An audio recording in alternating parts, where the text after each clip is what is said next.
The wind did not just blow across the frozen river. It screamed. It tore through the pines and whipped the snow into a blinding white fury, burying the wagon ruts and horse tracks that led back to the town of Oakhaven. Alara Hayes dragged herself through the drifts, her hands numb, her knees bruised beneath the heavy, soaked layers of black velvet. It was a wedding dress, meant for a winter ceremony, meant to signify her union with Marcus Vance. Now it was a shroud. Her breath cracked in her throat, a dry, rattling sound that tore at her lungs. She had no coat. Marcus had stripped it from her outside the church doors, tossing it into the mud before shoving her down into the snow. "You want to keep secrets, Alara?" His voice echoed in her mind, sharp and venomous. "Keep them in the dark. You can come back inside when you're ready to tell me where the boy is." She would die out here before she told him. Her fingers, turning a dangerous shade of pale blue, were locked tight against her chest. Hidden beneath the ruined bodice of her dress, pressed flush against her freezing skin, was a small, carved wooden horse. It was the only thing she had left of her father, and the only thing her 6-year-old brother Leo cared about. Leo. The thought of him hiding in the dark, freezing cave 3 miles up the ridge sent a fresh spike of adrenaline through her failing body. She had hidden him there before the wedding, realizing too late that Marcus didn't want a ready-made family. Marcus wanted the land Leo stood to inherit, and accidents happened so easily to death-orphaned boys on the frontier. Alara stumbled, her boots slipping on a patch of black ice. She hit the ground hard. The cold was no longer a stinging pain.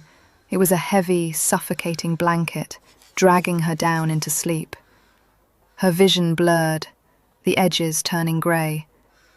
Then she saw it. A single, steady point of yellow light cutting through the blizzard. It was the ferryman's shack, sitting on the edge of the black, rushing river. The townspeople whispered about the man who lived there.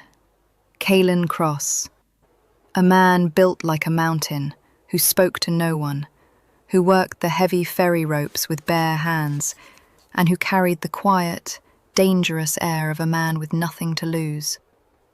They said he was heartless. They said he cared for nothing but the river. Alara didn't care if he was the devil himself. He had fire. She forced herself up onto her hands and knees. Every movement was agony. The frostbite was sinking into her flesh, making her limbs feel like lead. "Leo," she whispered, her cracked lips splitting further, a drop of warm blood freezing instantly on her chin. "I'm coming. Just hold on." Please, 50 yards. 30 yards. The light grew brighter, spilling from a small square window and throwing a long golden rectangle onto the snow. Alara reached the edge of the light and simply had nothing left. Her arms gave out. She collapsed into the snowbank, her cheek resting against the ice. She clutched the wooden horse tighter to her chest, her eyes fluttering shut. Caelan Cross brought the heavy iron axe down, shattering the thick layer of ice that had frozen over the main ferry winch. The sharp crack echoed over the roar of the wind and the rushing black water of the river. He didn't wear gloves. His hands, scarred and calloused from years of hauling coarse hemp rope, were accustomed to the biting cold. He was a man who lived his life in rhythm with the brutal seasons. 36 years old, built broad and solid, with eyes as dark and unfathomable as the river he worked. He preferred the isolation. People brought complications, noise and pain. The river only brought ice, and ice he could break. He swung the axe again, clearing the last of the frost. As he turned to rack the tool beneath the porch overhang, a sound caught his ear. It wasn't the wind. It wasn't the water. Caelan went perfectly still, his tall frame tensing. He had survived this long on the frontier by trusting his instincts. He stepped off the wooden porch, his heavy boots crunching into the knee-deep snow, and squinted into the whiteout. Just at the edge of the lantern's reach, a dark shape lay half buried in the snowdrift. Kaelin approached cautiously, his hand instinctively dropping to the heavy hunting knife strapped to his thigh. But as he drew closer, the shape resolved into something that made his chest tighten. A woman. She was curled into a tight ball, wearing a ruined, snow-caked black velvet dress. Her dark hair was frozen to her pale cheeks. Kaelin dropped to his knees beside her, stripping off his heavy oilskin coat in one fluid motion. He threw it over her trembling shoulders. "Hey," he said, his voice a low, gravelly rumble. He reached out, his massive, rough hand gently touching her face. Her skin was terrifyingly cold, like marble left out in a freeze. She didn't wake, but she whimpered, a small, broken sound, and curled tighter around whatever she was holding against her chest. Kaelin didn't waste time asking questions she couldn't answer. He scooped her up into his arms. She weighed almost nothing, a fragile bird caught in a winter gale. He carried her up the porch steps, kicked the heavy wooden door open with his boot, and stepped into the warmth of the shack. He kicked the door shut behind him, sealing out the screaming wind. The shack was small, practical, and fiercely warm. A large stone fireplace dominated the far wall, a hearty fire of dried pine roaring within. Kaelin carried her directly to the thick bearskin rug in front of the hearth. He set her down gently, quickly moving to drag his own cot mattress closer to the fire. He lifted her onto the mattress and pulled a thick wool blanket from the chest. As he draped it over her, he noticed her hands. They were clamped shut, blue at the knuckles, trembling violently. Kaelin knelt beside her. He knew frostbite. He knew that if he didn't get her blood moving, she would lose those fingers. He reached out, taking her icy hands in his massive, warm palms. He didn't rub them. That would tear the damaged tissue. Instead, he simply enveloped her small hands in his, letting his natural body heat slowly seep into her skin. As the warmth reached her, Alara gasped, her eyes snapping open. Panic, raw and wild, flooded her striking grey eyes.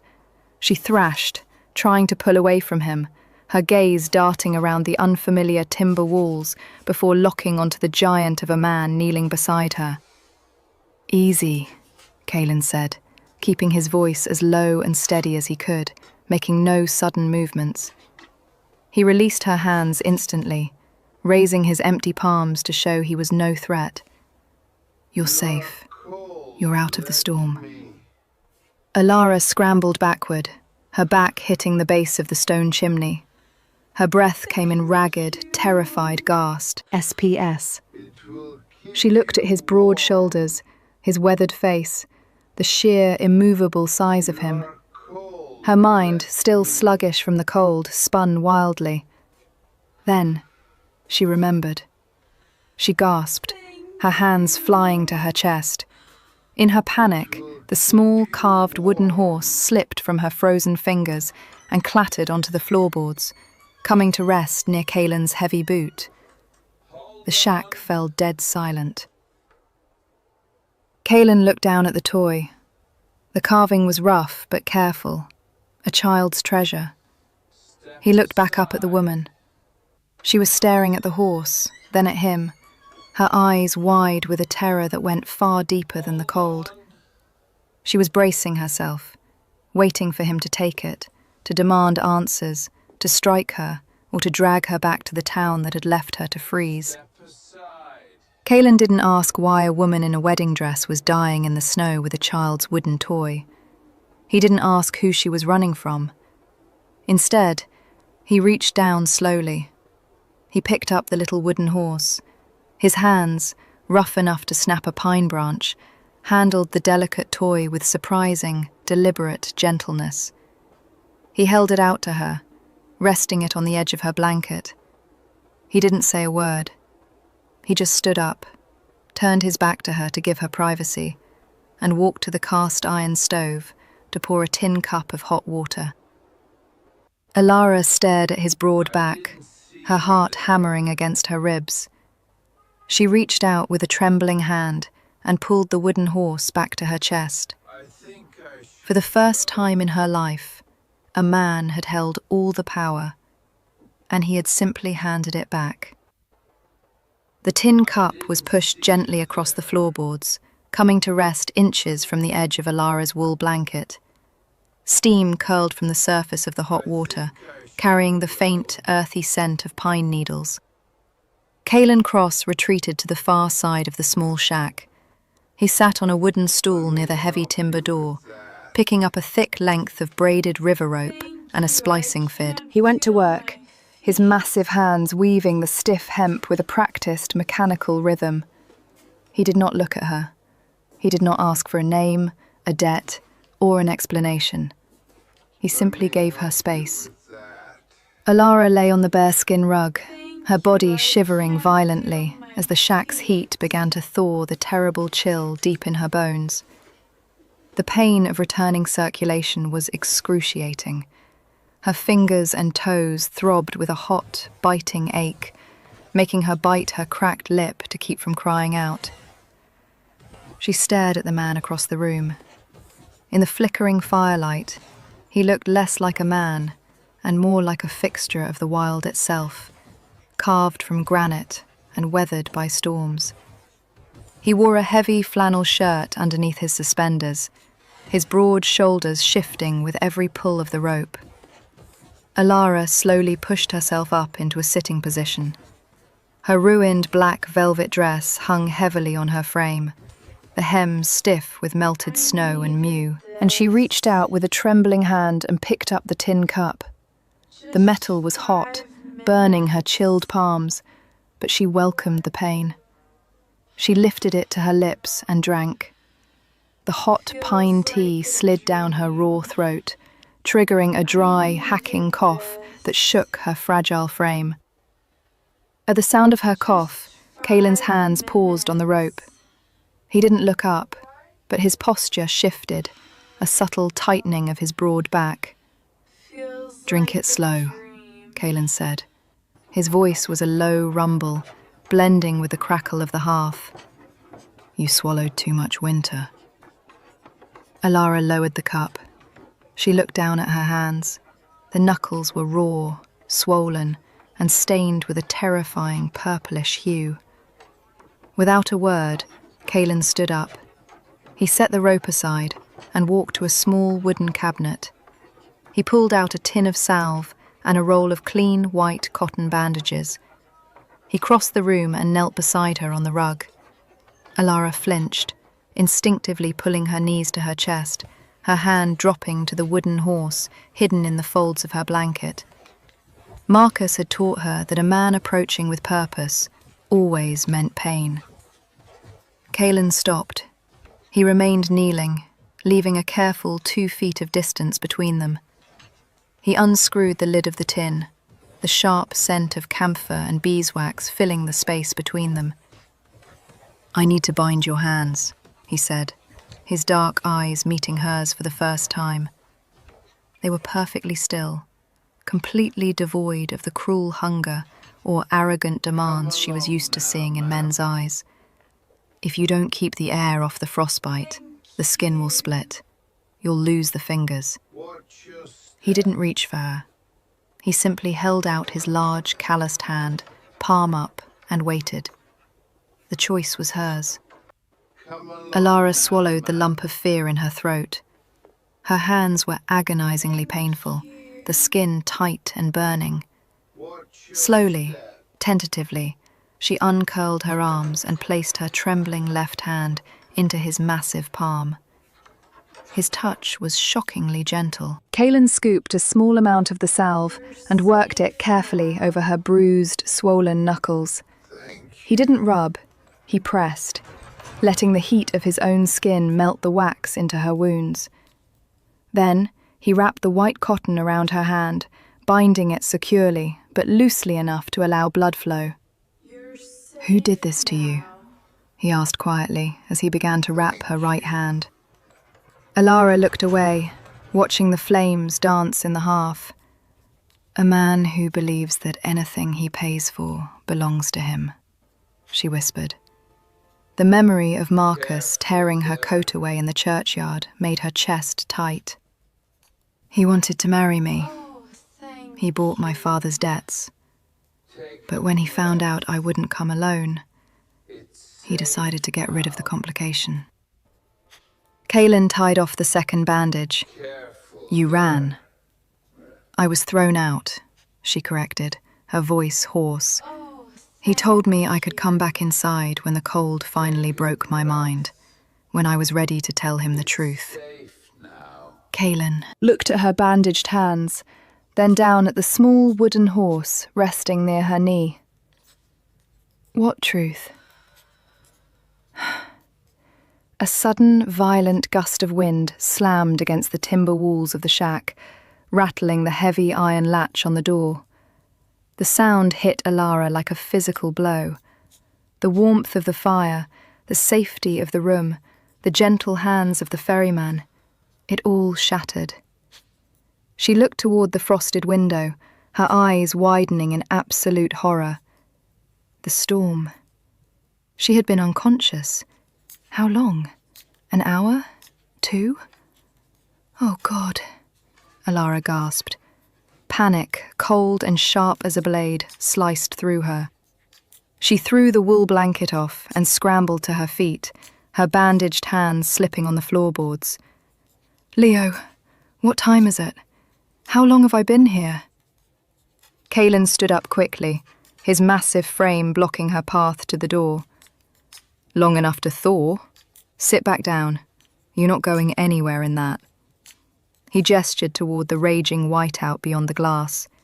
Move, Alara demanded, her voice cracking with terror. She pushed against his solid chest, but it was like trying to shove a mountain.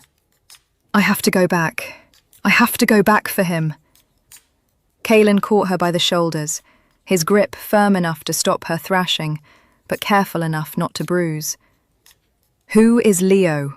He demanded, his low voice cutting through her rising hysteria. Alara stopped fighting, her knees suddenly weak. She looked up at him, tears finally spilling over her lashes, hot and desperate. My brother, she choked out. He's 6 years old. He's deaf. Marcus was going to kill him. An accident on the river, he said, so he could take the land. She grabbed handfuls of Kaylin's flannel shirt, her bandaged hands clumsy and frantic. I hid him. Before the wedding, I took him up the ridge. There's an old bear cave past the tree line. I told him to stay there in the dark. I told him not to move until I came for him. But the storm... He has no coat, no fire. He can't hear the wind, but he can feel the cold. I have to go get him. Kaylin Cross froze. The words hit him like a physical strike to the jaw. A boy, 6 years old, deaf, hidden in the freezing dark. The roaring in his ears was suddenly louder than the blizzard outside. It was the sound of rushing black water, the memory of a small hand slipping from his grasp a lifetime ago. He had spent 10 years living in silence, punishing himself on this frozen river because he had failed to hold on to his own little brother. He looked down at the woman trembling in his grip. She was half dead, her lips still pale, wearing a ruined wedding dress. She was in no condition to walk 10 feet, let alone climb a mountain in a whiteout. Let me go, Alara sobbed, her strength failing. Please, he's all I have. He's alone. Kaylin released her shoulders. Alara stumbled backward, expecting him to drag her back to the fire, to tell her she was crazy, to lock the door. Instead, Kaylin turned away. He walked to the corner of the room. He grabbed his heavy oilskin coat from the peg and shoved his broad shoulders into it. He reached under his cot and pulled out a coil of the thick, braided river rope he used for the ferry, looping it over his chest like a bandolier. Finally, he picked up a heavy iron lantern and struck a match, lighting the wick. Ilara watched him, stunned into silence. "What are you doing?" Kaelin turned to face her. His dark eyes were no longer just watchful, they were entirely, terrifyingly awake. "You're not climbing that ridge," Kaelin said, his voice hard as iron. "You can't walk, and you'll slow me down. You stay by the fire." "No!" Ilara stepped forward, her chin raising in fierce, absolute defiance. She didn't care how big he was. She didn't care how frightening he looked. "I will not leave him out there with a stranger. He can't hear you. He will be terrified. I am going with you." Kaelin looked at her. He saw the sheer, unbending will radiating from her fragile, battered frame. She was a woman the world had tried to throw away, yet she was willing to walk back into a deadly storm for a child. He didn't argue. He walked to the wooden chest at the foot of his bed and pulled out a heavy, fur-lined hunting parka. He walked back to her and draped it over her shoulders, the coat swallowing her small frame entirely. He pulled the thick hood up over her damp hair. "Then keep up," Kaelin said softly. He turned, unlatched the heavy timber door and kicked it open. The storm howled, blasting snow into the warm cabin. Kaelin Cross stepped out into the freezing dark, and Ilara Hayes, clutching the wooden horse in her pocket, followed the giant ferryman into the teeth of the blizzard. The cold did not merely bite. It possessed a physical weight that sought to crush them into the earth. The moment Ilara stepped off the porch of the ferry shack, the wind slammed into her, nearly driving her to her knees. If it weren't for the heavy, fur-lined parka Kaelin had draped over her, she would have frozen solid within minutes. Kaelin moved with the steady, unstoppable momentum of a glacier. He stepped in front of her, his massive frame breaking the brunt of the gale. He unspooled a length of the thick, braided river rope from his chest, his large hands working the stiff hemp with practiced ease. He tied a secure bowline knot around his own waist, then turned and looped the other end around Ilara. "The whiteout will blind you," Kaelin shouted, his deep voice barely audible over the roaring wind. He pulled the knot snug against the thick fur of her coat, securing her to him. "You keep the rope taut. You step exactly where I step. If you fall, I will feel it. Do not let go of the line." Ilara nodded, her teeth chattering so violently she couldn't speak. She gripped the rough hemp with her bandaged hands, feeling the solid, grounding pull of the giant man ahead of her. They began the ascent. The ridge rose sharply away from the river, a treacherous incline of jagged rocks and dense, snow-choked pine. For Ilara, every step was a battle against her own failing body. The ruined black velvet of her wedding dress, now frozen solid beneath the hem of Kaelin's parka, dragged against the snowdrifts like an iron anchor. Her lungs burned with the icy air, each breath feeling like she was inhaling shattered glass. But Kaelin Cross did not falter. He forged the path, his heavy leather boots kicking footholds into the ice, crushing a trail through waist-deep drifts so Ilara wouldn't have to wade. He was a silent, immovable shield against the fury of the mountain. Whenever the wind gusted hard enough to knock her off balance, the rope would go taut, and Kaelin's sheer mass would anchor her to the earth, preventing her from tumbling back down the slope. An hour bled into what felt like a frozen eternity. The darkness was absolute, save for the weak, swinging circle of yellow light cast by the iron lantern in Kaelin's hand. Ilara stumbled. Her boot caught on a hidden root, and her knees gave way. She hit the snow hard, a breathless sob tearing from her raw throat. She tried to push herself up, but her muscles simply refused to answer. The exhaustion was absolute. Instantly, the rope went slack. Kaelin turned. He didn't yell at her to get up. He didn't offer empty words of encouragement. He waded back through the trench he had carved in the snow, the lantern swinging from his grip. He planted the lantern in the drift, knelt beside her, and without a single word of warning, scooped her up into his arms. "No," Elara gasped weakly, her bandaged hands grabbing at his broad shoulders. "I'm too heavy. The snow." "You weigh less than a wet mooring line," Kaelin rumbled, his chest vibrating against her cheek. He adjusted her weight, tucking her securely against his body to share his heat. "Hold the lantern. Keep it steady." He didn't wait for her to argue. With a surge of raw, grounded strength, the ferryman stood up, carrying her through the thigh-deep snow as if she were made of air. Elara clung to his heavy oilskin coat, her face pressed into the crook of his neck, where the scent of wood smoke, old leather and pine offered a strange, fierce comfort. He was a furnace of heat in a world of ice.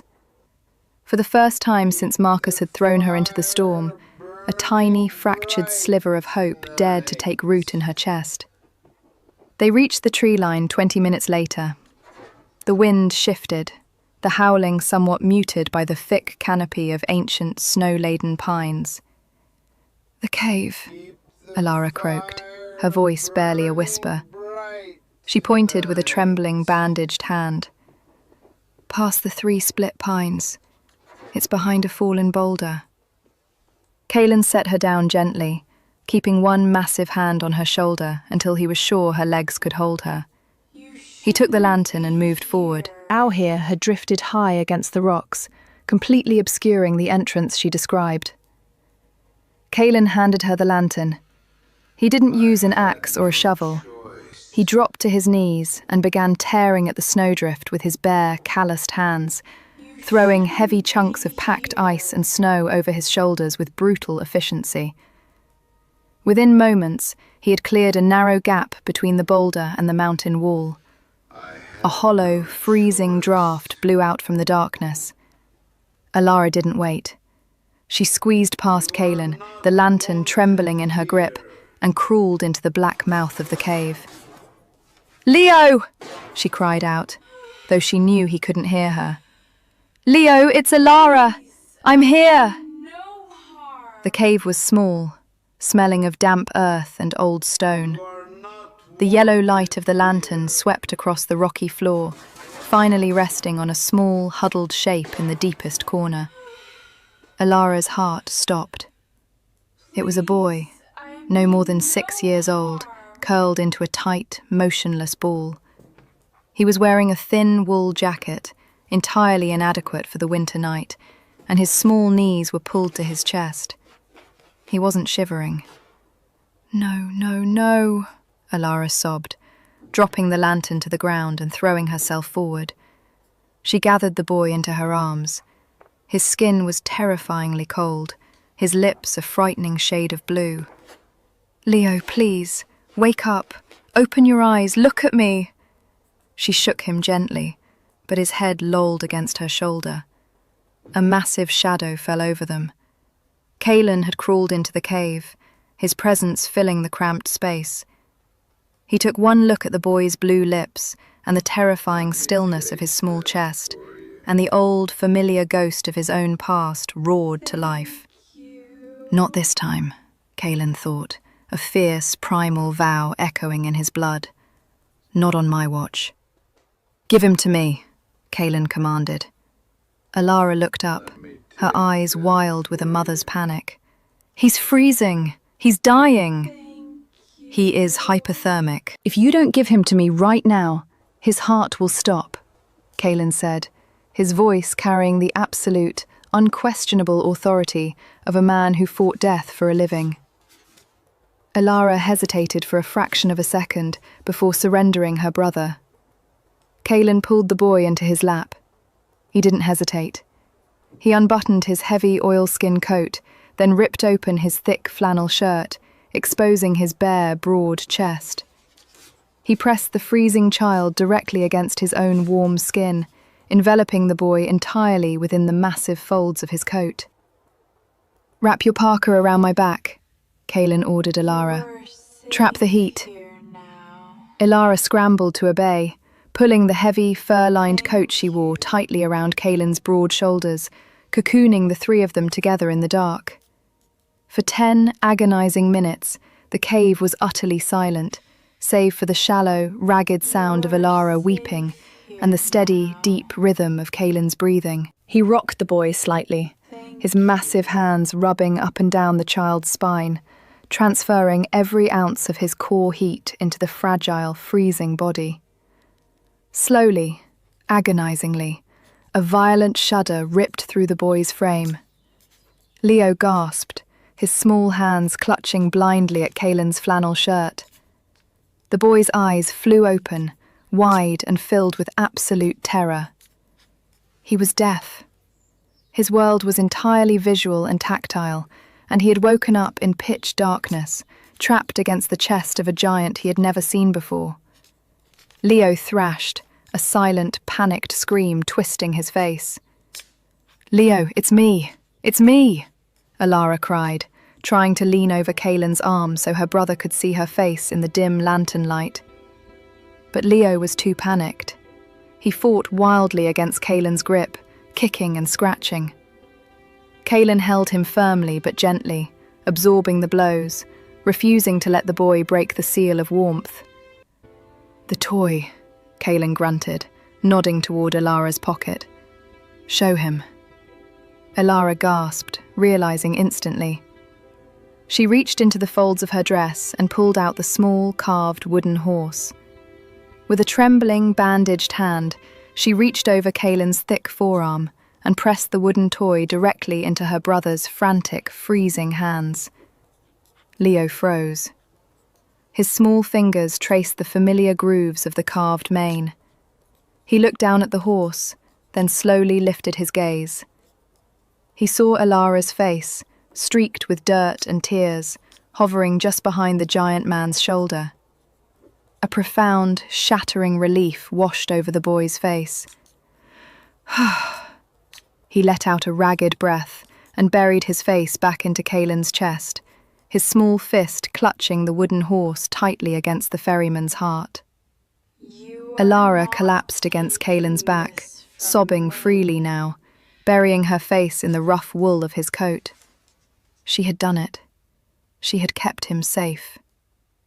Kaylin closed his eyes, a heavy, silent breath escaping his lips as he felt the steady, strengthening beat of the child's heart against his own. The ghost of his past loosened its icy grip on his throat just a fraction.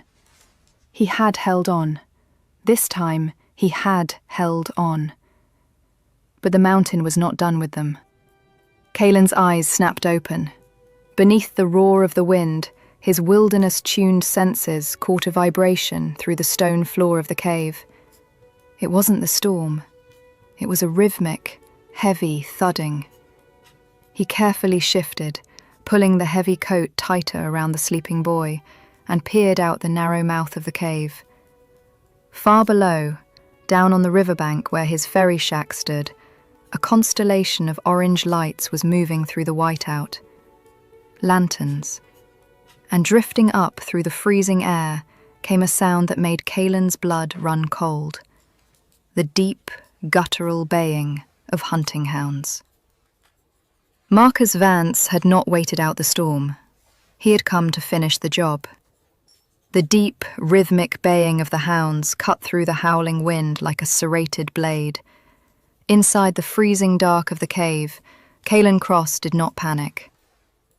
"Hi," his jaw hardened, a muscle ticking in his weathered cheek.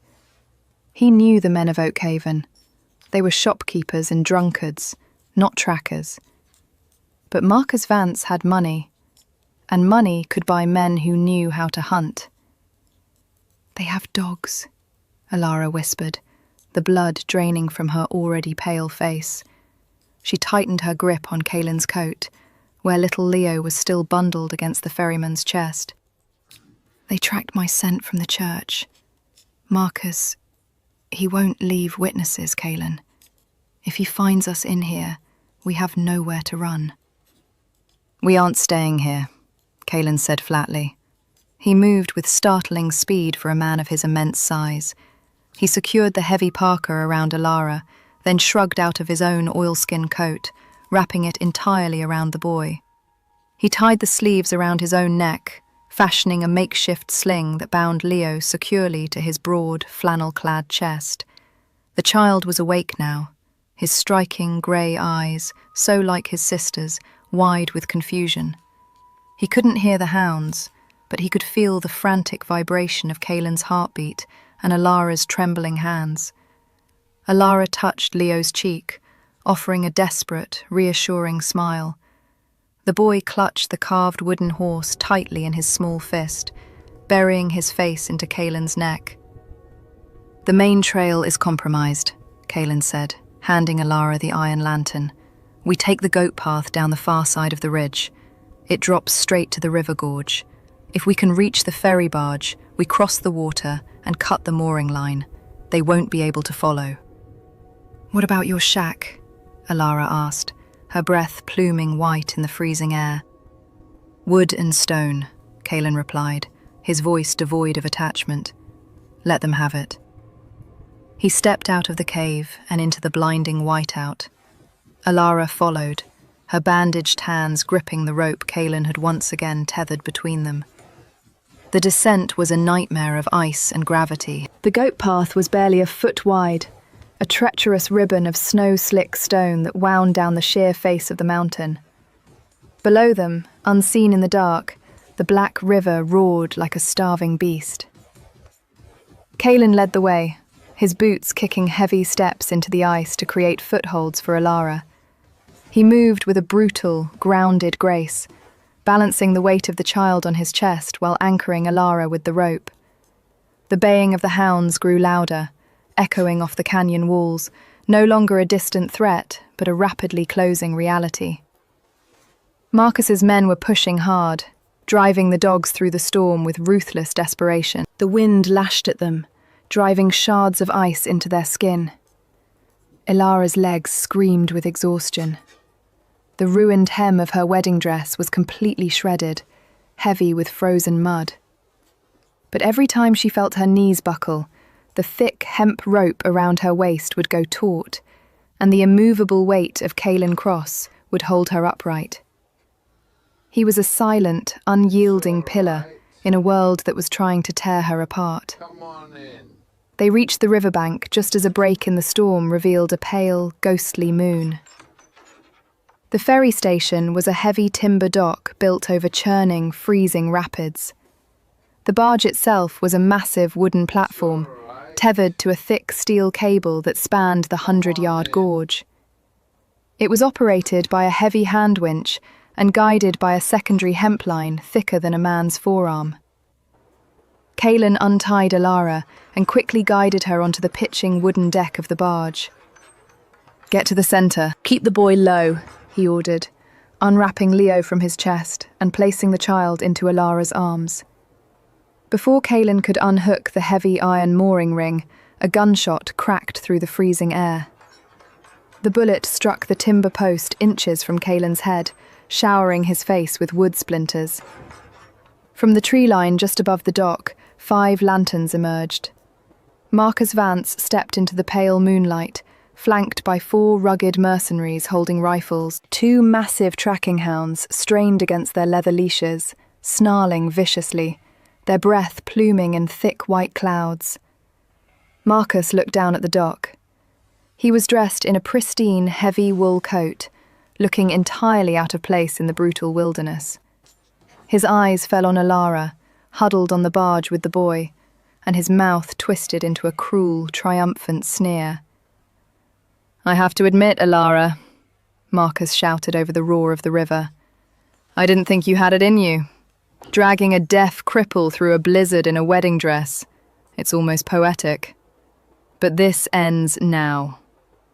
He waved a gloved hand dismissively at Kaylin. "Step aside, ferryman. You've played the hero long enough. Hand over the boy, and I'll let you keep the woman." Kaylin Cross did not speak. He stood at the edge of the dock, his massive frame planted squarely between the armed men in the barge. He wore no coat, only his flannel shirt and suspenders, entirely immune to the freezing wear. Slowly, deliberately, He reached down to the dock and picked up a 3-foot length of braided river rope. One end was tied into a massive, weighted monkey's fist knot, a tool used to throw lines across the water, heavy and dense as a cannonball. He wrapped the other end around his calloused wrist. Marcus laughed, a sharp, arrogant sound. "You're going to fight rifles with a piece of rope? Kill him." 2 of the mercenaries raised their rifles. Kalen moved. He didn't retreat to the barge. He lunged forward, closing the distance with terrifying, explosive speed. The first man barely had time to pull the trigger. The shot went wide as Kalen swung the weighted rope. The heavy knot struck the man's jaw with a sickening, bone-crunching crack, dropping him instantly into the snow. The second man fired. The bullet grazed Kalen's left shoulder, tearing through flannel and flesh, but the giant ferryman didn't even flinch. He used his momentum to barrel into the man, driving a massive knee into his ribs and throwing him bodily off the dock into the freezing, rushing rapids below. The man's scream was swallowed instantly by the black water. "Drop the dogs!" Marcus screamed, his arrogance shattering into panic. The handler released the leashes. The 2 hounds launched themselves at Kalen, jaws snapping. Kalen caught the first dog mid-leap, his thick forearm locking under its jaw, and hurled the beast back into the snowbank. The second dog sank its teeth into Kalen's calf. Kalen grunted, a low sound of pure, gritty endurance, and struck the hound with the heavy rope knot, forcing it to release. Alara watched from the barge, clutching Leo to her chest, her breath caught in her throat. She had never seen anything like it. Kalen wasn't fighting like a soldier or a gunslinger. He was fighting like a force of nature, brutal, practical, and entirely focused on keeping the threat away from her. He was an avalanche of muscle and will. Marcus, realizing his men were being dismantled by a man armed with nothing but rope and rage, raised his own pistol, aiming squarely at Alara on the barge. "Stop!" Marcus roared. "Or she dies right now!" Kalen froze. He stood panting in the snow, blood seeping from his shoulder and his leg, the heavy rope dripping in his hand. He looked at Marcus, then at Alara. "Step away from the mooring line," Marcus ordered, his hand trembling as he aimed the gun. "Walk away, Cross." Kalen looked at the heavy iron winch holding the ferry to the dock. He looked at Alara. Their eyes met across the freezing distance. In her striking grey eyes, he saw no surrender. She clutched the wooden horse and her brother tightly, her chin raised in that fierce, defiant angle he was coming to know so well. Kalen didn't walk away. With a sudden, violent pivot, he drove his heavy leather boot, not at Marcus, but directly into the locking lever of the massive ferry winch. The lever snapped. The tension of the river, holding the heavy wooden barge against the current, was released in a catastrophic explosion of force. The primary mooring line, as thick as a man's thigh, whipped violently across the dock. "Down!" Kalen roared, throwing his massive body onto the wooden planks. The heavy rope lashed out like a striking serpent. It caught Marcus Vance and his remaining man squarely in the chest, sweeping them off their feet with a bone-shattering impact. Marcus's pistol fired harmlessly into the sky as he was thrown backward into the snowdrifts, completely incapacitated. The barge, no longer anchored to the near shore, lurched violently. The rushing black current caught the wooden hull, ripping it away from the dock. Kalen scrambled to his feet. The barge was already 6 feet out and accelerating fast, swinging toward the middle of the gorge on its overhead steel cable. "Kalen!" Alara screamed, abandoning the safety of the center deck and rushing toward the edge, reaching out her bandaged hand. Kalen didn't hesitate. He backed up 2 steps, the storm raging around him, and launched his massive frame over the freezing black water. He hit the heavy timber edge of the barge hard, his boots slipping on the icy woo, and for one terrifying second, he hung halfway off the platform, his wounded shoulder screaming in agony as he gripped the railing. The black, churning rapids roared just inches beneath his boots, hungry to pull him under. Then, two small, bandaged hands grabbed the thick suspenders on his back. Alara threw her entire weight backward, pulling with a fierce, desperate strength she didn't know she possessed. With her leverage, Caelan hauled himself over the railing, collapsing onto the frozen deck of the barge. He lay there on his back, panting heavily, blood staining the shoulder of his flannel shirt. Above him, the storm raged, but the sounds of the hounds and the violent men were already fading, swallowed by the roar of the river as the ferry swung safely toward the untamed, inaccessible wilderness of the far shore. Alara crawled over to him. She didn't say a word. She just leaned down, pressing her cold, trembling forehead against his chest, right over his racing heart, while little Leo huddled safely at their side. They had crossed the black water, but they were now trapped on the far side of the mountain, alone in the brutal winter, and Caelan Cross was bleeding. The barge slammed against the heavy timber pilings of the far shore, the impact rattling through Alara's bones. The overhead steel cable groaned, protesting the immense weight of the ice and the violent swing of the river. Caelan was all ready, moving. He grunted, clutching his bleeding left shoulder, but hauled his massive frame up from the frozen deck. He threw a secondary mooring line around a rusted iron cleat, securing the heavy wooden barge so it wouldn't drift back into the treacherous current. "There's a winch house!" Caelan shouted over the screaming wind, pointing to a dark, square shape nestled in the dense pines 50 yards up the snowy bank. "I keep it stocked for winter repairs. Go!" Alara gripped Leo's small hand. The boy was shivering again, the oversized oilskin coat dragging in the snow behind him.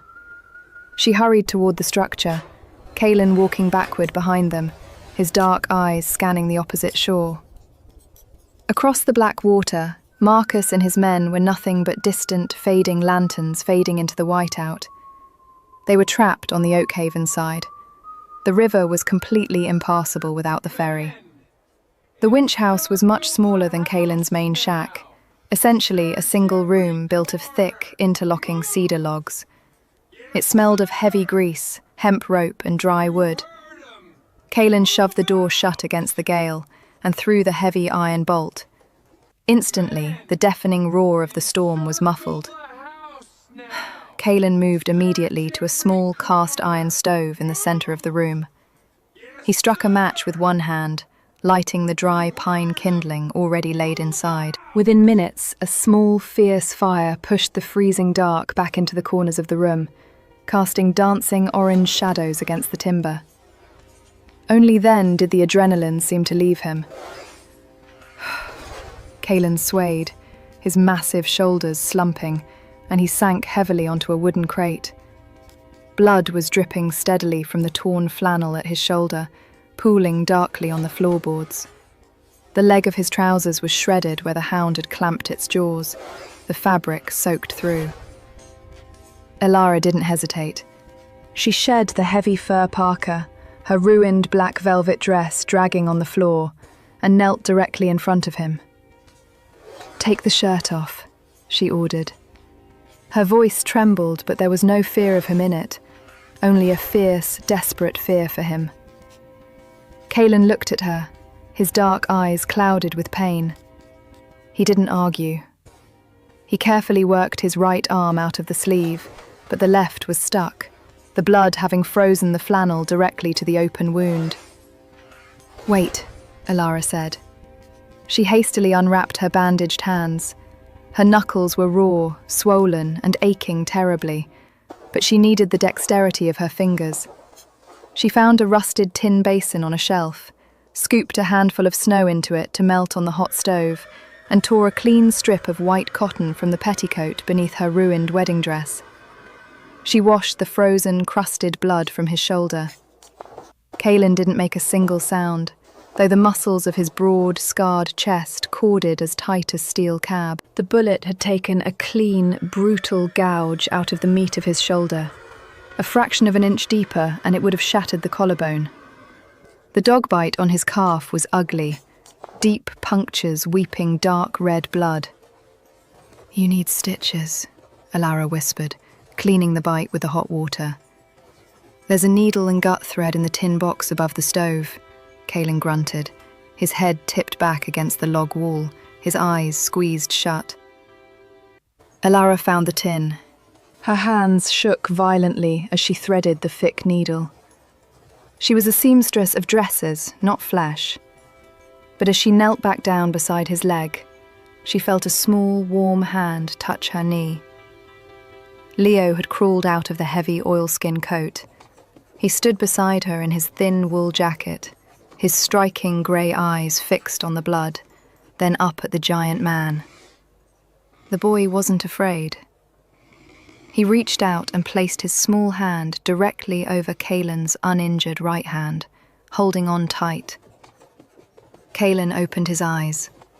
He looked down at the deaf boy, the mountain of a man, capable of breaking a mercenary's jaw with a knot of rope, let out a long, slow breath.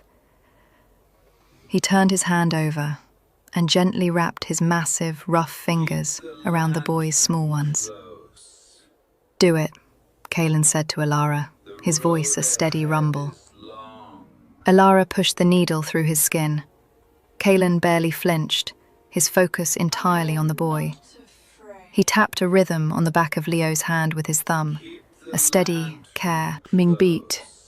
1, 2, 1, 2. The boy watched Kaelin's face, grounding the giant in the pain. When she finished tying off the last stitch on his leg, Alara sat back on her heels, completely exhausted. She washed her bloody hands in the basin and slumped against the wall near the heat of the stove. The shack fell into a deep, heavy silence, broken only by the crackle of the iron stove and the distant, muffled howl of the blizzard outside. Leo let go of Kaelin's hand. The boy reached into his pocket and pulled out his prized possession, the carved wooden horse. But the violent escape had taken a toll. One of the horse's wooden legs had snapped off completely during the frantic struggle on the dock, lost forever in the snow. Leo stared at the broken toy. He didn't cry, but his small face crumpled into a mask of profound, silent grief. He held the broken piece of wood in his palm, offering it to Alara with a trembling lip. Before Alara could reach out, Kaelin moved. He leaned forward and gently took the broken horse from the boy's palm. He examined it in the dim firelight. Then, the ferryman reached down to his boot and drew his heavy, razor-sharp hunting knife. Alara tensed instinctively, but Kaelin didn't even look at her. He reached over and pulled a thick piece of dry cedar firewood from the pile near the stove. With precise, deliberate strokes of the heavy blade, he began to whittle. I moved closer, sitting cross-legged right at Kaelin's boots, completely mesmerized.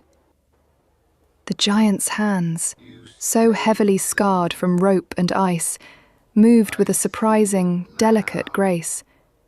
Wood shavings curled and fell to the floor like fresh snow.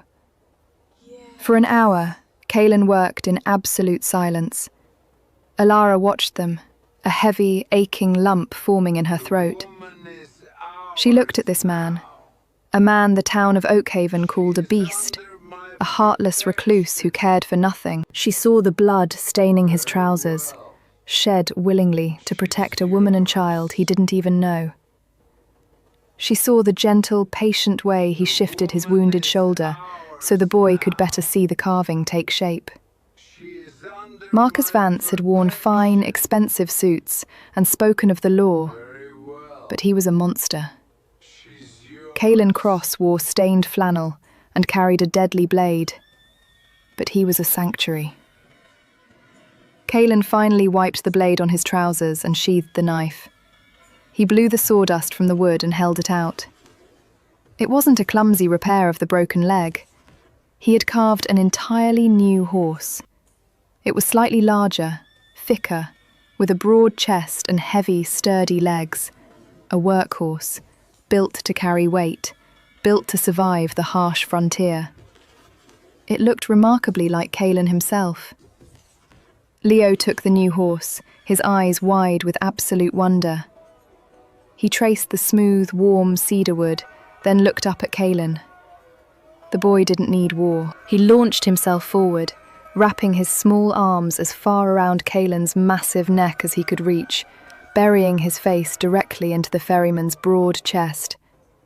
Kaelan froze. His hands hovered awkwardly in the air for a second, before coming down to rest gently on the boy's small back.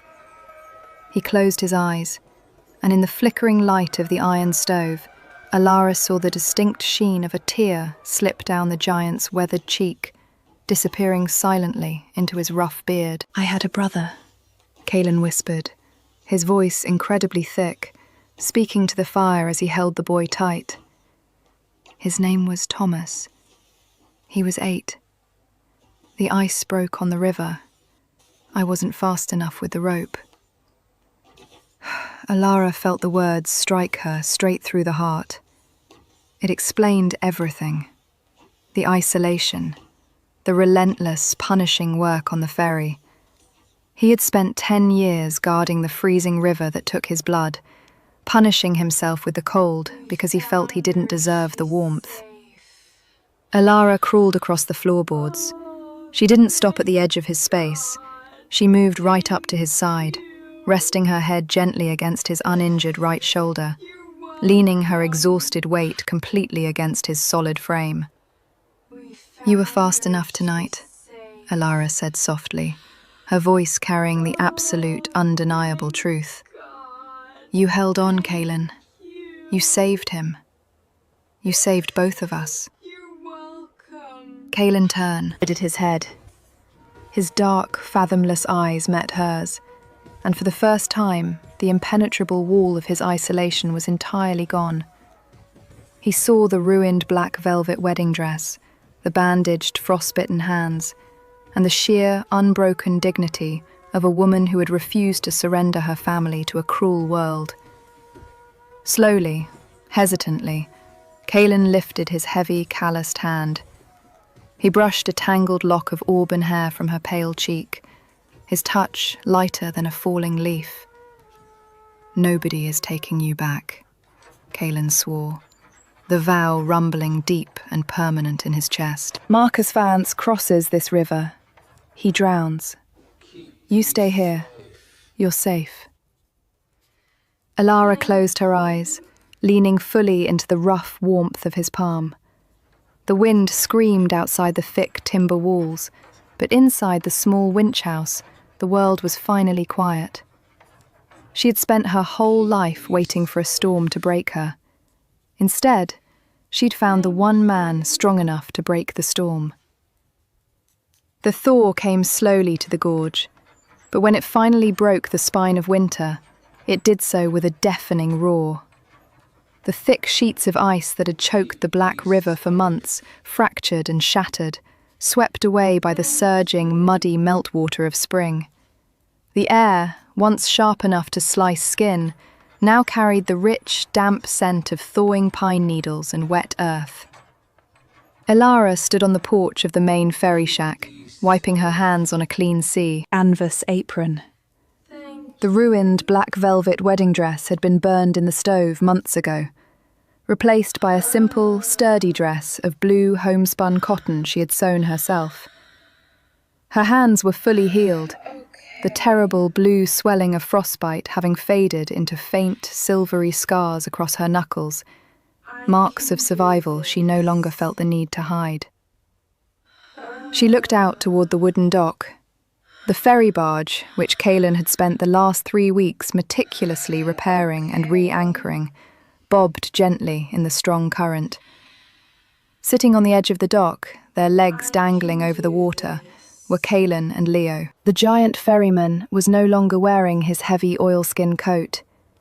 His flannel shirt was rolled up to the elbows, exposing the thick, corded muscles of his forearms, and the flat, puckered scar on his left shoulder where the mercenary's bullet had struck him. He held a length of thick hemp rope in his hands. Beside him, Leo was watching with absolute, undivided attention. The boy held a smaller, thinner piece of rope. Kalen didn't speak. He didn't need to.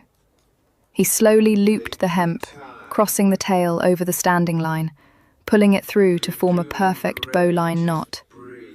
He tapped the wood of the dock once to get the boy's attention, then untied it, holding his hands out, offering Leo the space to try. Leo mirrored the movements. His small fingers, clumsy at first, wrestled with the stiff rope. Kalen didn't take over. He waited, a mountain of patience, until the boy finally pulled the knot tight. Kalen won and inspected it, then reached out and ruffled Leo's dark hair, his massive hand covering the boy's head entirely. A wide, gap-toothed smile broke across Leo's face. The boy proudly set the knotted rope down next to the sturdy cedar workhorse Kalen had carved for him on that brutal winter night. A toy that had not left the boy's side in 3 months. Alara felt a profound, aching warmth bloom in her chest. She walked down the wooden steps, the spring sunshine warming her face. Kalen heard her approach. He turned, his dark, fathomless eyes catching the light. The heavy, punishing shadow that had hung over him all winter, the ghost of the brother he couldn't save, was gone. In its place was a quiet, fiercely protective peace. "He's a fast learner," Kalen said, his low voice carrying easily over the rushing water. "He has a good teacher," Alara replied, stepping onto the dock. Kalen stood up, his massive frame towering over her, yet Alara had never felt safer in her life. He reached out, his rough, calloused fingers gently tucking a stray lock of auburn hair behind her ear. "A rider came down the ridge trail this morning," Kalen said quietly, his thumb resting against her jaw. "Marshall from the territory capital. He was looking to cross, heading back east." Alara's breath hitched slightly. "Did he bring news of Oakhaven?" He did. Kalen's eyes held hers, steady and anchoring. "Marcus Vance is in a territorial cell. When he crawled back to town after the storm, he tried to forge the inheritance papers, claiming you and the boy died in the blizzard. The territory judge caught the fraud. The bank seized his assets. He has nothing, Alara, and he's never coming out of that cell." The last invisible chain wrapped around Alara's lungs snapped. She let out a long, trembling breath, her shoulders dropping as the final weight of her past fell away into the rushing river. She was free. Leo was safe. The land that Marcus had tried to steal in Leo's name was securely held in a trust by the territorial court, waiting for the boy to come of age. But Alara knew they wouldn't be going back to Oakhaven to claim it. "I used to think," Alara whispered, looking up into the rugged, weathered face of the ferryman, "that safety was a place, a house with strong locks, a town with laws. But the town watched me get thrown into the snow, and the laws nearly got my brother killed." She reached up, resting her hands flat against his broad, solid chest, right over the steady beat of his heart. "Safety isn't a place, Kalen," she said softly. "It's a person. It's the man who opened his door when the whole world told him to keep it shut. It's the man who threw himself over freezing water for a child he didn't even know." Kalen's large hands moved to her waist, pulling her flush against his solid frame. 10 years, he rumbled, his voice thick with an emotion he no longer tried to hide. "I spent 10 years guarding this river, waiting to die on it to pay for what I couldn't do. I thought the ice was the only thing I deserved." He leaned down, resting his forehead against hers. "And then you crawled out of the dark, holding that wooden horse, and you dragged me back to life. You gave me a family, Alara. You gave me a reason to keep the fire lit. I'm not running anymore, Elara whispered against his lips. I want to stay. If you'll have us, try and leave. Kaelin swore softly, the words a fierce, unbreakable vow. I'll just follow you. You're mine now, both of you. He kissed her then. There was no hesitation, no holding back. It was a kiss forged in the brutal fires of survival, deep and absolute, carrying the weight of a man who had finally found the one thing in the world worth living for. Elara wrapped her arms around his neck, kissing him back with all the fierce, unyielding love she had fought so hard to protect. A few feet away, Leo didn't hear the words they spoke, but he didn't need to. He looked at his sister, who was no longer crying in the dark. He looked at the giant ferryman, whose broad back had been their shield against the storm. The boy smiled, picked up his cedar horse, and went back to tying knots in the spring sunshine. They were two people the world had broken, a woman treated as property, and a man crew, shed by grief. But in the frozen, unforgiving heart of the frontier, they had chosen each other. They had built a fortress, not out of timber and stone, but out of mercy, courage, and a love that refused to walk away. And standing together on the edge of the rushing river, Elara and Kaelin Cross knew they would never be cold, or alone, ever again.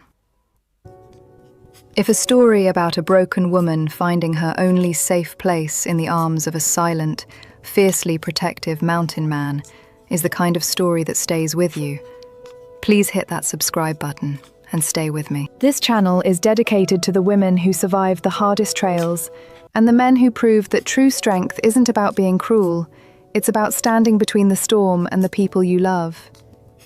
Leave a comment below and tell me your favourite moment from Kaelin and Elara's journey. Until next time, stay safe and keep the fire lit.